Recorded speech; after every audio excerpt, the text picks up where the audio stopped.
What's the millennial question? Apparently, millennials, as a generation, which is a group of people who were born approximately 1984 and after, are tough to manage. And they're accused of being entitled and narcissistic and self-interested, unfocused, lazy. But entitled is the big one. And because they confound leadership so much, what's happening is leaders are asking the millennials, what do you want? And millennials are saying, we want to work in a place with purpose, love that. We want to make an impact, you know, whatever that means. We want free food and beanbags. And so somebody articulates some sort of purpose, there's lots of free food and there's beanbags, and yet for some reason they're still not happy. And that's because they're missing, there's a missing piece.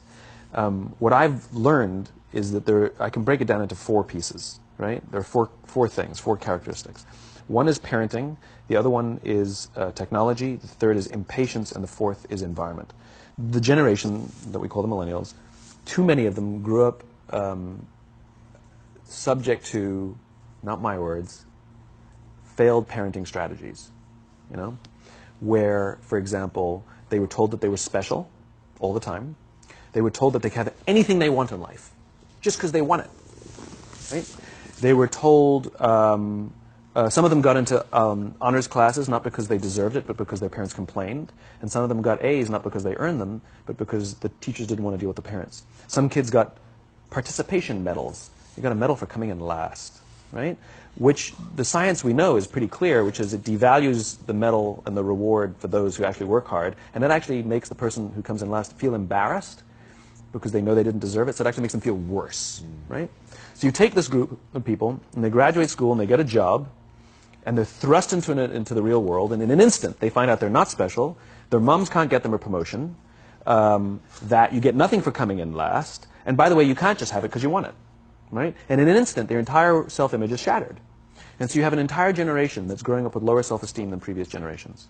The other problem, to compound it, is we're growing up in a Facebook, Instagram world. In other words, we're good at putting filters on things. We're good at showing people that life is amazing even though I'm depressed, right? And so everybody sounds tough, and everybody sounds like they got it all figured out. And the reality is there's very little toughness, and most people don't have it figured out. And so when the more senior people say, well, what should we do? They sound like, this is what you got to do.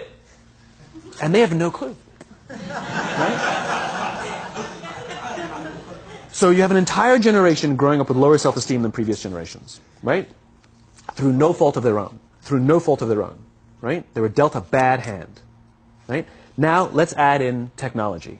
We know that engagement with social media and our cell phones releases a chemical called dopamine. That's why when you get a text, it feels good. Right? So, you know, we've all had it where you're feeling a little bit down or feeling a bit lonely, and so you send out 10 texts to 10 friends, you know, hi, hi, hi, hi, hi. Because it feels good when you get a response, right? Right? It's why we count the likes, it's why we go back 10 times to see if my Instagram is growing slower, did I do something wrong? Do they not like me anymore, right? The trauma for young kids to be unfriended, right? Because we know when you get a hit of dopamine, which feels good. It's why we like it. It's why we keep going back to it. Dopamine is the exact same chemical that makes us feel good when we smoke, when we drink, and when we gamble. In other words, it's highly, highly addictive, right? We have age restrictions on smoking, gambling, and alcohol, and we have no age restrictions on social media and cell phones, which is the equivalent of opening up the liquor cabinet and saying to our teenagers, hey, by the way, this adolescence thing, if it gets you down. But that's basically what's happening. That's basically what's happening, right? That's basically what happened. You have an entire generation that has access to an addictive, numbing chemical called dopamine through social media and cell phones as they're going through the high stress of adolescence. Why is this important? Almost every alcoholic discovered alcohol when they were teenagers.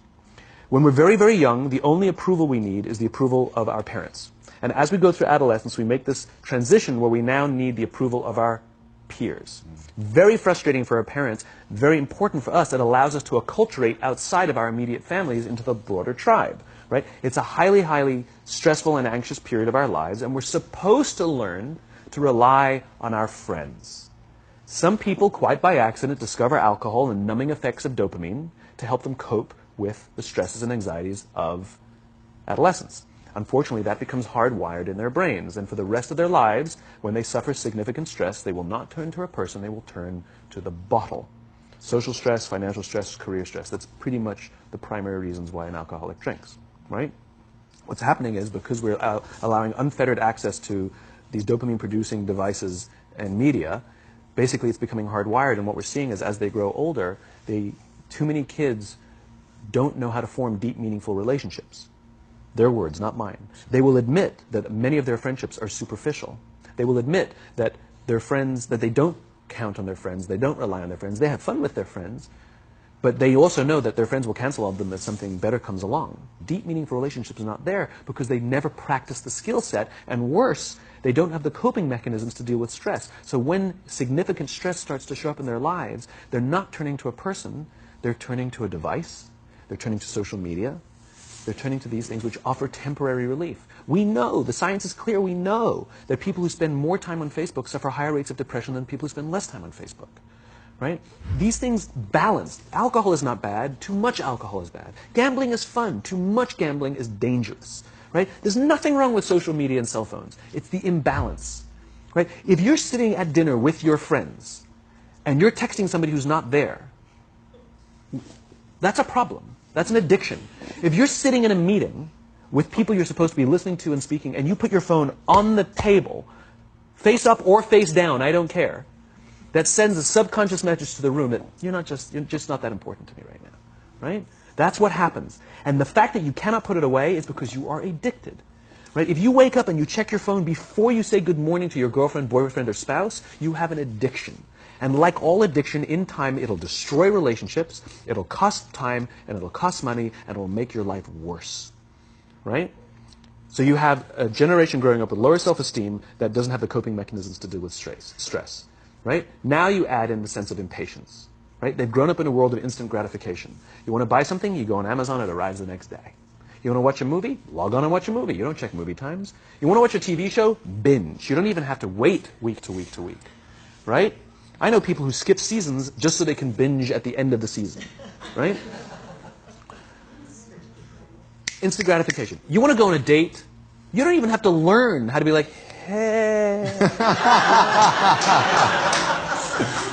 You don't even have to learn and practice that skill. You don't have to be the uncomfortable one who says yes when you mean no and says no when you mean no, but yes when you... You don't have to swipe right. Bang, I'm a stud. Right? You don't have to learn the social coping mechanisms. Right? Everything you want you can have instantaneously. Everything you want, instant gratification. Except job satisfaction and strength of relationships, there ain't no app for that.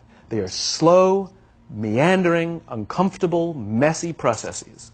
And so I keep meeting these wonderful, fantastic, idealistic, hardworking, smart kids. They've just graduated school. They're in their entry-level job. I sit down with them and I go, how's it going? They go, I think I'm going to quit. I'm like, why?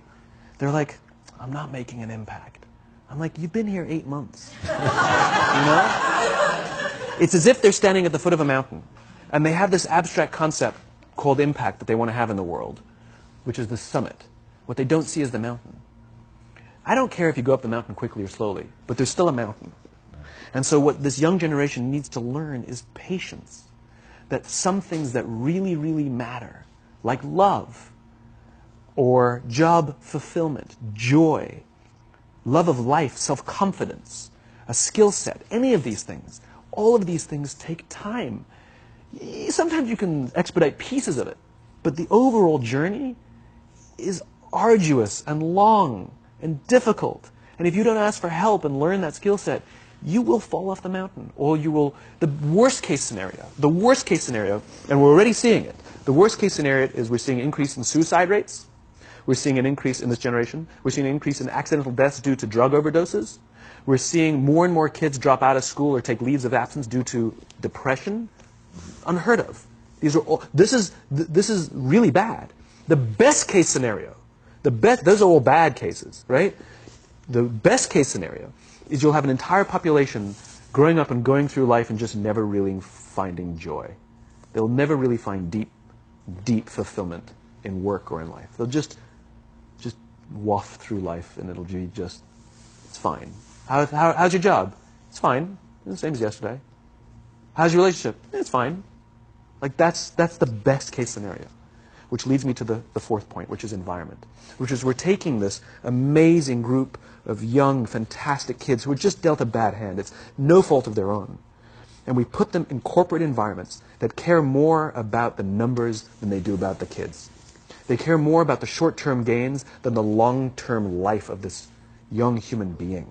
We care more about the year than the lifetime, right? And so we are putting them in corporate environments that aren't helping them build their confidence, that aren't helping them learn the skills of cooperation, that aren't helping them overcome the challenges of a digital world and finding more balance, that isn't helping them overcome the need to have instant gratification and teach them the joys and impact and the fulfillment you get from working hard on something for a long time that cannot be done in a month or even in a year. And so we're thrusting to them in corporate environments, and the worst part about it is they think it's them. They blame themselves. They think it's them who can't deal. And so it makes it all worse. It's not. I'm here to tell them it's not them.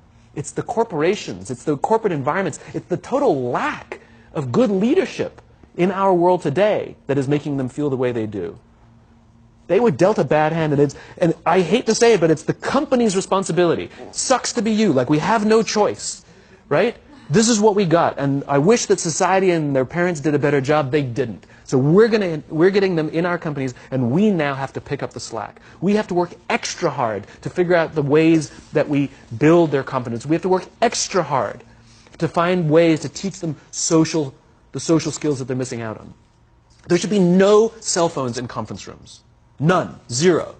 And I don't mean the kind of like sitting outside waiting to text. I mean like when you're sitting and waiting for a meeting to start, this is what we all do. We all sit here and wait for the meeting to start. Meeting starting? Okay. And we start the meeting. No, that's not how relationships are formed. Remember we talked about it's the little things? Relationships are formed this way. We're waiting for a meeting to start and we go, how's your dad? I heard he was in the hospital. Oh, he's really good. Thanks for asking. He's actually at home now. Oh, I'm really glad. It was really amazing. I know, it was really scary for a while. That's how you form relationships. Hey, did you ever get that report done? Oh my God, no, I didn't. I'll help you out. Can I help you out with that? Really? That's how trust forms. Trust doesn't form in an event, in a day. Even bad times don't form trust immediately. It's the slow, steady consistency. And we have to create mechanisms where we allow for those little innocuous interactions to happen. But when we allow cell phones in conference rooms, we just, okay, have the meeting. And then my favorite is like when there's a cell phone there and you go like this, you go.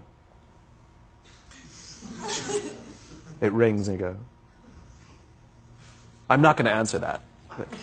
Mr. Magnanimous, you know?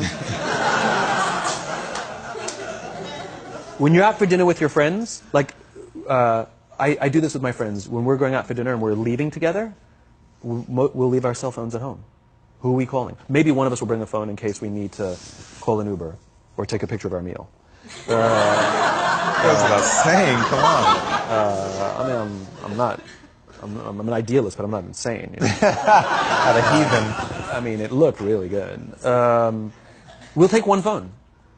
And so it's like an alcoholic. The reason you take the alcohol out of the house is because we cannot trust our willpower. We're just not strong enough. But when you remove the temptation, it actually makes it a lot easier. And so when you just say, don't check your phone, people literally will go like this. And somebody will go to the bathroom, and what's the first thing we do? Because I wouldn't want to look around the restaurant for a minute and a half, you know? But if you don't have the phone, you just kind of enjoy the world. And that's where ideas happen. The constant engagement is not where you have innovation and ideas. Ideas happen when our minds wander and we go, and you see something, I bet they could do that. That's called innovation, right? But we're taking away all those little moments, right? You should not, and none of us should charge our phones by our beds. We should be charging our phones in the living rooms, right? Remove the temptation. You wake up in the middle of the night because you can't sleep, you won't check your phone, which makes it worse. But if it's in the living room, it's relaxed, it's fine. But it's my alarm clock.